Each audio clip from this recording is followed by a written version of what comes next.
Thanks for having me, Chris.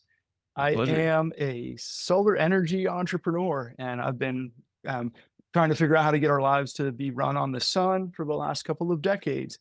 I started a company through crowdfunding about a decade ago called GoSun, and it's mainly e-commerce oriented, and it just took Mhm. off. So I've tooled up with a whole great team and a bunch of innovations, and we are changing the world with solar powered appliances built for recreation and resilience. Mhm. Awesome, awesome. Yeah, and I had a chance to check out some of your products, and they're freaking incredible, man. I didn't even know, half of those existed, and I'm excited to get into those. But before we do that, why solar? I put together a lot of other alternative energy sources. I've played with biodiesel and wind, and of course, it's hard to play with nuclear or cold fusion or something. Um, but I saw all of the difficulties from fossil fuels, from coal and oil and natural gas. I'm witnessing Mhm. all of that firsthand. As a child, witnessing the Exxon Valdez oil spill, just one example. And loving the planet, wanting to come up with solutions to get us out of the mess that we've created, and thinking that this doesn't have to be as difficult, or doesn't have to be we don't have to be addicted to some ancient form of sunshine when we could use the existing available resource that hits the planet everywhere all day every day. And if Mhm. we can do it in Ohio, which is where I am, it'll work anywhere. And so yeah, that's kind of, why not use something that is abundantly available to everybody. And is the technology there yet? And that's been the question I've asked for 25 years, and the answer now is absolutely. Mhm. So, how has the technology changed over the last 25 years since you decided that was the focus? I think the biggest piece is affordability. Really, there hasn't been any massive technological leaps other than just mass production. And then maybe the other answer to that is energy storage has become much easier to do. When I first started, I mean, of course, with solar or wind energy, they're intermittent sources of power, and so you're going to have nights, or you're going to have days with lulls. So you have to be able to keep powering your load, your house or your data center or whatever. So you have to have energy storage. And with lithium, that's become much, much more available and again affordable. And that's where solar's really become a game changer, and it's the world's fastest growing source of power on pretty much any utility grid is solar, and that's largely driven by economics. Mhm. Awesome. Yeah. Yeah. I feel like when I was a kid, or not a kid, I was 15, 25 years ago. Solar panels were very, very expensive. And now they seem to have come down significantly. And that's, like you said, just a matter of mass production, mass adoption, right? So Yep. Yeah, and there's all sorts of cultural bias or cultural history here. When solar first debuted in America, it was led by Jimmy Carter, considered kind of the godfather of solar, and huge federal tax credits, really trying to deal with the oil issues of the day back in the late 70s. And, a lot of solar companies grew up fly by night, and they were doing snake oil sales, and the systems didn't really work very well. They didn't last very long, and there was a mm, lot of failure into the 80s, and then that kind of went away. And that was all like solar water heating and hot air, and a lot of people got sunburned. And then photovoltaics come on, solar electric stuff, and they did okay in the 90s, and then in the 2000s they start to hit a stride, and kind of silently became more and more affordable and more accessible, and the industry became more understood and regulated, and more experienced, and higher quality components and everything.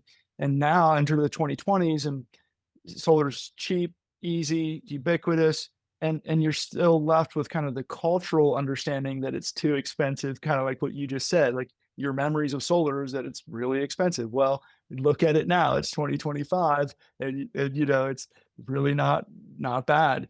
And that's especially true with kind of larger systems where you get that economy of scale. Mhm. Yeah, absolutely. So, um, you knew solar was the path. How did you decide e-commerce was the vehicle to spread the good word about solar? So I had been doing installs and what's considered like EPC integration work. I had been on rooftops helping electricians and roofers and building solar installations, largely rooftop, for the first like decade of my career. And at some point, I invented by accident kind of a solar cooking device made of a water heater. Mm. And it was like the most amazing way to cook a meal using no fuel. And I knew that this had a consumer potential, but I didn't know how to unveil it to consumers until I found Kickstarter. And things kind of clicked. This is back in like the 2010s. And that ended up creating this Moby Dick moment where I had to chase down the opportunity to launch this product to the general public online. And a lot of my friends and family were like, "Yeah, I don't know about this, high efficiency solar oven, solar cooking, man, who's ever done anything with that that's mainstream or has any real success?" As like I just had to chase it down. I had to give it a try. So I went to Kickstarter and I set in a minimum goal of $40,000. If I don't make $40,000 over the next 2 months on this campaign, I'll pack this up. And you're right, I'm on to a bad idea. I did 13K in the first day. We met the $40,000 goal within 48 hours. We Wow. then did over 200 grand in the 7 weeks, and we're off to the races. So I quit everything else I was doing and went into being an inventor and developing consumer solar appliances. We took over the solar cooking industry, which isn't saying much because that's the tiniest industry you could possibly find. And we've done a bunch of other consumer solar appliances. So direct to consumer made a lot of sense to be online, and then crowdfunding. And now we're actually using crowdfunding as well to grow capital, to raise investment. So it's a crowdfunding is such a awesome mechanism for an inventor like myself. Mhm. Amazing. How did you accidentally invent that? I took these giant, they're like 6 foot long evacuated tubes, and there's like 20 of them on each collector. And rather than chucking them in the dumpster, I brought them home and I was tinkering. They're really hot. I'm trying to figure out, am I gonna, how am I gonna use this? How can I repurpose this? And I thought they were the perfect diameter for a hot dog. So I'll see what happens if I put a hot dog inside. And the hot dog sizzled on the way down the tube, and I was like, "Whoa, this is the coolest way." Now I got to figure out how to get the hot dog out, and then for years I would take units like that to trade shows and different outdoor festivals and stuff, and cook hot dogs for people, and it was just like a fun muse, a good way to earn leads, and great way to meet people, whatever, get a good conversation about the power of the sun. And and then I was starting to get tired out of the solar energy coaster, the solar up and downs of every project, and going into boardrooms, convincing people to buy solar based on economics alone and rates of return and accelerated depreciation schedules. And I was more interested in like the helping people and the original thrust of off-grid living and empowerment. So I this solar cooking device just kept burning a hole in my dreams of I just have to do something with this. And and that's and then just a few breakthroughs. I love food. I think food is kind of like the original place for an inventor. The kitchen is kind of the ideal area for trying things out and experimenting. And so to mine my love with solar, with food, it was like a no-brainer for me. And I knew that the solar cooking world needed to be disrupted. It really hadn't done much. It wasn't very impressive prior to GoSun's vacuum tube solar cookers. Mhm. Awesome. So who is your target market? Because you've obviously expanded from the solar cooker to a lot of solar powered devices. Is your ideal customer like a camping enthusiast, like a green focus? What? Tell Yep. me who your market is. Yeah, you're nailing it. A lot of people that camp or just kind of like love the outdoors, if you picture the REI shopper, Mhm. they're also pretty environmentally minded. That if they could, they would like to do things in a cleaner way. So that's our core customer base. It's also like the lifestyle of health and sustainability. Um, but we find that most of our customers are using our products like in their backyards or kind of like on a daily basis. They'll have one of our refrigerators in their car, our solar coolers. Um, we have a lot of like RV and boat crossovers. We in fact got into making RVs and boats that are ultra efficient. Cool. Our more recent product launch, it's like focused on electric vehicle owners so they can charge on sunshine. So the $1 million question, and maybe it's a $1 billion question now, is who specifically is the GoSun customer? But largely it's people that are adventurous, outdoor, nature lover, that have an interest in solutions and living cleanly. Mhm. Awesome. And how do you get, in front of them? Our website and email is kind of our biggest source, and then we Mhm. do a decent amount of ad work through Meta and Google, but that hasn't been like a huge core. I think probably the best answer is crowdfunding. Like we have launched over 15 Mhm. crowdfunded products, that's like Indiegogo and Kickstarter, and then we've done six different equity crowdfund rounds on Start Engine and Seed Invest. And so and then we have like, built a group or an audience on Facebook, and we're constantly interacting with the consumer. We do go to a lot of trade shows and events.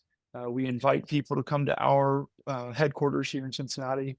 And just I guess through email is kind of the number one source of back and forth that we interact, and we take a lot of feedback from our customer base. It's important to any young company, and particularly those that are crowdfunded. And so we have a pretty solid loyal fan base, thank goodness. They kind of they're the first ones to weigh in or jump in when we launch a new product. And traditionally we've launched a couple of products every year. Mhm. It's kind of the innovation cycle is kind of what Yeah. drives a lot of our audience. Wow. What makes an effective crowdfunding campaign? Or how do you do an effective crowdfunding campaign? It starts with an idea.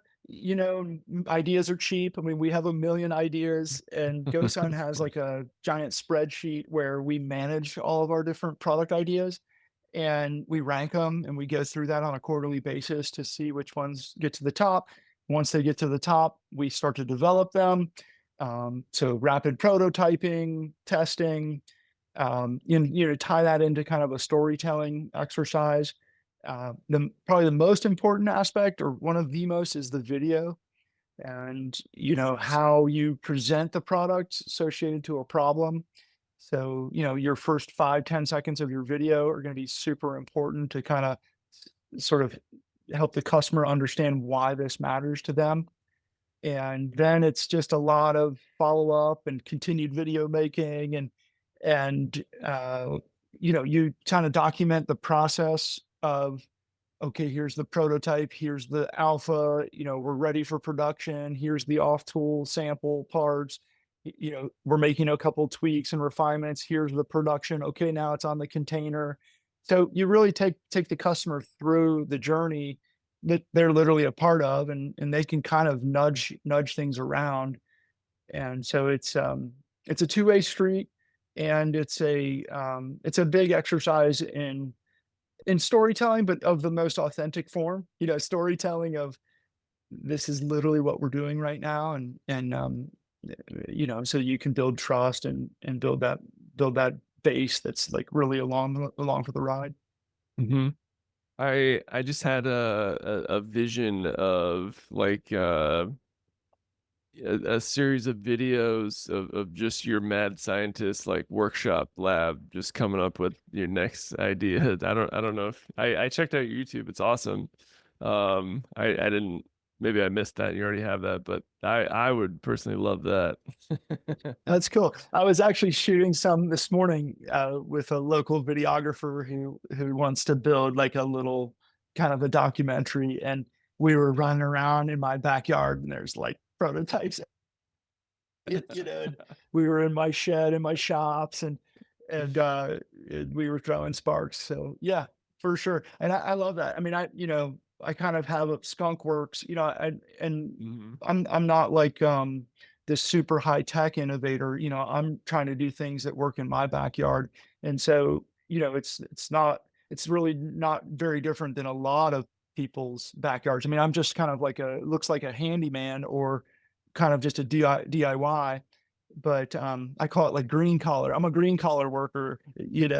I've done a lot of blue collar work, and there's no disrespect there. It's just like I like to focus on building stuff that I believe is going to be, you know, more efficient, meeting needs.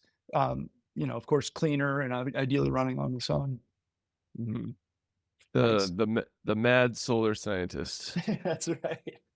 Definitely. And there's so much you could do with the sun, including growing food. And that was another thing we were running through the garden today too. Uh, And chasing off coyotes. But it's all part of we're building soil. I'm showing him, my berry patch, and my garlic's coming in, and we're harvesting food, pulling things out of the orchard. And then there's like innovations happening at the same time. It's basically like he got to see a small day in the life. I love just throwing on my headset, taking a phone call like this, picking weeds, cleaning up a prototype. you know it's really a joy. I'm living my best, and I'm very fortunate to be able to pursue stuff that I feel matters, and stuff that is of such purpose to me. mhm. Yeah, yeah. That's awesome. I can feel the passion uh in your voice. Um but before we get into the really fun inventions you've come up with, you mentioned equity crowdfunding. I'm curious how that has impacted the kind of growth and awareness of your latest and greatest. Yeah, it's a huge part of our story. Mhm. Early on, we thought we would go for venture capital, and that was difficult. I mean, this is almost a decade ago, and everybody wanted to invest in an app. Now it's only investing in AI. So it's really hard for a hardware startup to get a few $1,000,000 from anybody.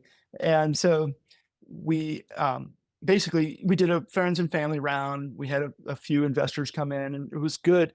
And I finally started paying myself, which really helped, to have other people's capital, so I could take a meager salary. But it wasn't until we launched our first equity crowd fund that we really had real capital to work with to have more longer format innovation, and really take some bigger swings, and for me to really be able to sleep through the night. Because it's pretty scary when you're working off your own capital or friends and family's capital. uh, but we have over the last so since we started equity crowdfunding in 2017, we have accepted 5,000 investors who've come on board for about an average of $1,000 each. So we've raised about 5.5, $6 million. We actually have a Wow. raise going on right now on startengine.com/GoSun. And you can see all the details about the company, what we're doing, why we're doing it, and kind of where we're going. And that mechanism has, I guess, allowed me to sleep through the night. It allowed us to continue the innovation cycle and kind of make a few mistakes, of course, which is going to happen. And a lot of times you make a first mistake or two and you're out of business. Um, it has fueled talent, it has fueled intellectual property growth.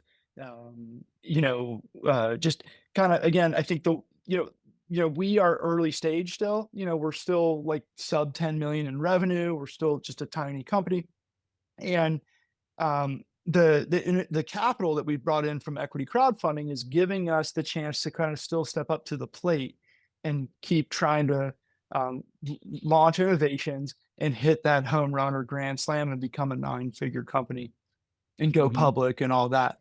And that's all a Mhm. hope. And that's the hope of every entrepreneur. But without equity crowdfunding, we may not have that chance. We may not be able to step up to the plate. Wow. Yeah, that's amazing. Was there any big difference between kind of traditional crowdfunding and equity crowdfunding in terms of getting the word out? Or, I mean, I imagine that would be like, what's a better uh, perk than like, oh, you're an owner.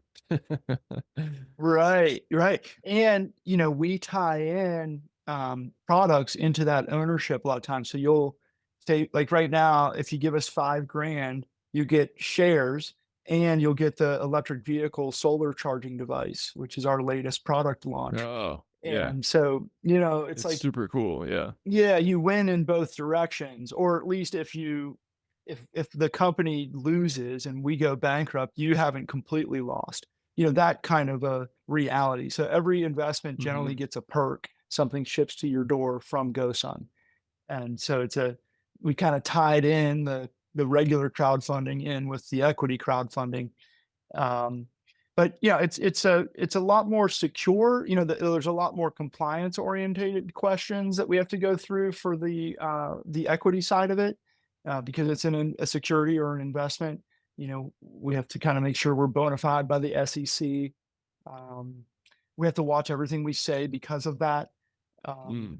and so, you just have to make sure that you aren't stating overinflated claims, that we're not putting out, a bunch of wild financial projections that are unachievable. Um, but there's a lot of similarities to your question. I mean, again, it's about being trustworthy, being honest, being transparent, and and there's so many different companies doing it now. You let the consumer do their research to find the right fit for their, Mhm. and the consumer or the investor, in this case with equity crowdfunding, they're considered retail investors. So people without like ultra high net worth, and unlike you and I, of course. And so I'm teasing, but basically, um, they they're only allowed to invest like 10% of their annual salary. And there's all kinds of sort of checks and balances that are built into these platforms.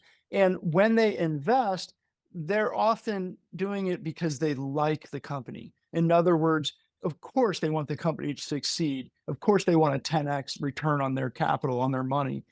But they're also taking a vote, and there's an element of like supporting a nonprofit, saying like, keep doing what you're doing, raise the awareness, keep saving lives, keep feeding the Mhm. children, those kinds of things. That's just a little bit of baked into equity crowdfunding, because it's a neat mechanism for creating impact. Mhm. Awesome, awesome. So I wanna talk about the, portable, solar charger for electric cars. I watched a couple of videos on it before our call. Super cool. I can't like, what a great idea. How have I not seen this everywhere? It seems like such like an obvious thing you would want for your electric car. Can you talk about, the genesis for it and tell me a little bit about it? Yeah. No doubt. Thank you. It does go way back. I mean, as an early solar guy, I wanted to figure out mobility. I started a company in Asheville, North Carolina, about 20 years ago. My GoSun's sort of co-founder, VP of development, Gary Starr, has been in mobility, electric vehicles for over 40 years, and we're both kind of old school solar guys. And the holy grail is to drive on sunshine. And it seemed unlikely or impossible with yesterday's solar tech. Um, but the big innovation, this goes back to a question you asked at the beginning of the interview. Um, there's a new type of solar that is literally flexible, and not just flexible, but ultra durable. Mm. And that's been what's enabled this EV revolution, tied into low cost electronics and energy storage. And basically, what we've done is build a power bank, which is a small lithium ion energy storage device, where and these large flexible solar panels that get draped across the frame of the car when you park, and they live in a rooftop carrier on your crossbars on the top of your car. So you always have this big, it's a 1.1 kW solar array that travels with you anywhere you go. And then, when you get to work at 9 a.m., you unfold it, plug it into the side of your car, and anytime the sun is shining, you're filling the little power bank on board and then charging your car through its normal charge port, or level one carport. And you can get as much as 30 miles of range a day. On average, it's more like 15 or 20 miles. And that is meeting the average driving needs of electric vehicles in the United States. They drive on average 17 miles a day. So as long as it's sunny and not freezing cold, you can meet your car's and your daily needs with this rooftop carrier, and it's super liberating. Solar powered independence is what GoSun is all about, Mhm. and it's a little bit of manual labor. It takes you about 2 minutes to unfold and refold in total. So for 2 to 5 minutes a day, you are driving on sunshine, and thereby avoiding the supercharger, or waiting in line for a charger, paying high costs. And of course, when you supercharge, or when you charge your car's battery super quickly, it's very hard on the battery's longevity. So this is really an easy way to keep your battery happy over the long haul. Mhm. Yeah, I mean, that seems like, just a perfect thing for the average commuter, and also, I've been to a music festival or 2 in my day, and, I remember my friends with electric cars are like, "Dude, the lines to refill after the weekend were, like, days long." Oh, that sucks. Yep. So, Well, that's a perfect application. You could have been charging all weekend, and then, the inside of the car stayed cool, so you could go in there to cool off. Uh, yeah. and your car's probably nearly fully charged at the end of the weekend, opposite of everybody else. Yeah, that's incredible. And like that's your invention, like you came up with this? Like these are all your designs, They right? are, I mean, myself and a bunch of others here at Okay. GoSun. Um, we, like I said earlier, ideas aren't the hard part. The execution on the idea is the Mhm. part that really matters. And the idea of driving on sunshine's been around for a long time for myself and Gary and many others. Attaching it to the car was something we started working on about 3 years ago, and took on a lot of different forms. So many kind of conceptual prototypes and sketches, and then blah blah blah, we came up with this version that we knew we could build, that is our version 1.0, and that would be affordable, accessible, and all of that. And we had pre-launched it a year ago, so adding a new layer to the world of crowdfunding. And this is not unlike what, say, for example, Tesla has done, say, with the Cybertruck. You say, hey, here's this thing we're going to build, um, not tomorrow, but maybe next year. And if you want one, just give us $100 and you'll have your position in line, your Mhm. reservation. And so we did that, and we got over 2,000 reservations. And then Wow. now we're heading into production. We've gone through all kinds of iterations and testing. And, we've done a ton of design and engineering on the product. We're ready to go into full on production. So, okay, now it's more of a traditional kind of a Kickstarter, where you're saying, I have this product. Here's how it works. Here's how much it's going to cost. I'll give you 40% off if you buy yours today. You'll be the first to get it. We'll hold your hand through tying it onto your vehicle and making sure you're happy and all of that. Mhm. Wow. That's that's awesome. It's neat. I'm not an inventor, but I'm a writer, and I make movies and commercials. So, ideas are a huge part of my life. How do you know when it's the right idea? And then once you've decided it's the right idea, when are you done testing it and it's ready to launch? Man, that's an awesome question. Thank I you. think that guiding spreadsheet helps a lot in that probably one of the we evaluate an idea on about 20 different metrics. And I think one of the metrics would be uniqueness for GoSun and probably for anybody's work. Um, how unique is this? How many other people have done something similar? And so um, when that box is ticked, and it's not just a ticking, there's like a 1, 3, 5, or 9 that you give everything, and then there's a multiplier on top of that. But but the likelihood of being able to execute would be the next thing. So how unique is it, and how likely are we to be the ones who can win? Mm, Um, and you know, with our mobility background, we know we can win. With our manufacturing background, we know we can win. With our marketing, storytelling experience, and crowdfunding, we know we can do it. So um, the EV charger was a perfect thing for GoSun because no one else had really jumped into that space. And um, the idea, as I mentioned before, might be 4 decades old. Drive on sunshine, but it's a very big and important idea. And when you say that that has to be integrated in with the vehicle, then there's all these unique constraints, and it was largely impossible for decades based on the tech. So then, when the tech became available, the idea became realistic, and that's what made it like, okay, here's our moment. We better get this thing out there. um, so I think maybe timing is kind of the key ingredient there. And then of course courage. You're gonna get it wrong, you're gonna fall on your face, you're gonna get laughed at or whatever. But just having the durability to stay strong and work through it all, and the knowing that your customer base is also for us, it's also like kind of very visionary and innovative, and very willing to be early adopters on the cutting edge.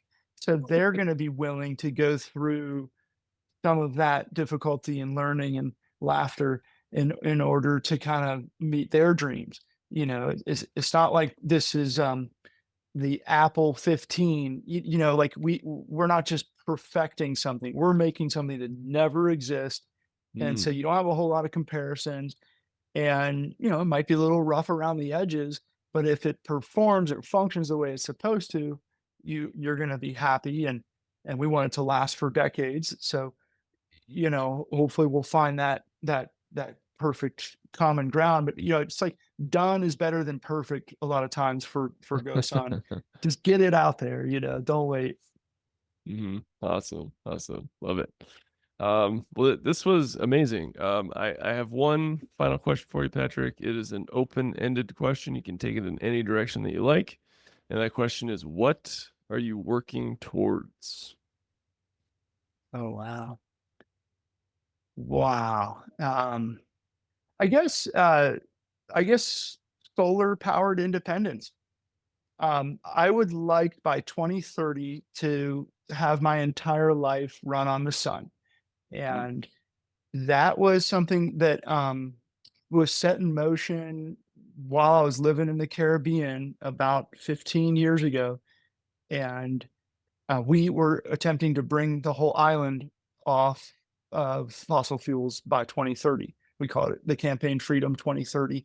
And um, isolated grids, running on battery and solar and wind, totally doable, still very doable. It's going to require a lot of leadership. I'm realizing it's very, very hard for me to be a bureaucrat and to get, to be, of influence in those kinds of circles. I'd rather just figure out how I can do it in my own backyard. mm, So I am putting as much solar up as I can. I'm adding in energy storage. I am first and foremost making all kinds of energy efficiency improvements to my life and my home. Um, in addition to that, getting into as much food production as is reasonable, having some helpers, but we have a pretty great 7 month long growing season, especially if we can do some of it indoors. So I'll be able to produce maybe 50% of my family's calories with the sun. I'll be able to Wow. create 100% of our electrical power needs. I'll be able to drive my vehicle on sunshine. Um, and that feels like a good thing, an important thing. And you know, if I can do it here in Ohio with less than $100,000, you could do it really well in Arizona or California. Wow. You're gonna be a really great guy to know during the zombie apocalypse. That's right. Oh, that's Uh, awesome. Yeah, Amazing. it's pretty weird right now as we talk. We're got this giant war, and they say Europe's in jeopardy, and of course Zelensky war in America. This war that I'm dealing with in Ukraine might be coming to your soil someday. I mean, unrest is for real right now. Not to mention the effects of Mhm. climate change, and so I'm surprised there aren't more people. I mean, there are plenty of people doing what I'm doing, but surprised more people aren't really pushing hard on the renewable energy ticket and the whole off-grid living and clean living and preparedness. Seems like the dominant culture is kind of still flaunting how much resources they can burn as quickly as possible, and that's kind of a lot of people are all about. Look at my Instagram. I'll be on my yacht just blowing through fuel. Like, wow, aren't I important? Aren't I amazing? It's like, Yeah. that's not where are you going to go with that? I like your question. That's a very good question. Thank you so much, Yeah. Chris. Yeah. Thank you. One quick comment. In April, all of Spain, all of Portugal, parts of France Right. and Belgium just went down. Zero grid, train Did they ever stopped. figure that out? Like Didn't even why that seem like happened? we had a backup. They put out some questionable answers. But we had no power, we had no electricity, we had no phone, we had no cell service. We were like No back to the cells. Stone Age. Frightening. Like anything could ATMs be didn't work. happening. Yeah. Yeah. Couldn't get the news. Everybody's just like, oh, well, I heard it's this. Well, I heard it's that. And we're just like, what? And thankfully I'm in Spain, a country that like is super chill about everything. Everybody just left work, went to the bar, was playing music outside, was having drinks, was dancing, was just they're like, ah, free day off. Amazing. That's great. Wow. Yeah. I mean, I remember that. And it just went on for maybe 48 hours or something. And We all was were back to down normal. for maybe 10 hours. Okay. Yeah, I think parts were down for longer, but our power kicked in right as the sun was setting. We're like, oh, okay, thank God we don't have any candles. Yeah. It puts things in perspective real quick. Yeah. Yeah, it's not we're not all entitled to the great standard that we've been given, and at some point, all those types of disruptions are inevitable. And so, I don't identify as a prepper, but making smart choices to have security and to be able to withstand a few months of difficulty. Heck yeah. hmm Yeah, it's very smart. You're inspiring me, Patrick. Patrick, where can my audience find out more about you and GoSun? Yeah, GoSun.co. We're all over the social at GoSun, and then our Start Engine fundraise, startengine.com/GoSun. And if you want to email me, Patrick at GoSun.co. I'm not like all over social myself, but I'd be happy to hear from you. And hmm I love what you're doing with this, Chris. Awesome, awesome. Thank you very much. Well, Patrick, thank you so much for coming on the show. This was awesome. We interviewed a lot of interesting folks, but a few of them are mad solar scientists like yourself. It's such a wonderful creative energy that I supremely enjoyed being around. So thank you so much for your time. Awesome. Thank you. See Yeah, you next time. and to all our listeners out there, thank you so much for tuning in and keep on growing out there, everybody. See ya.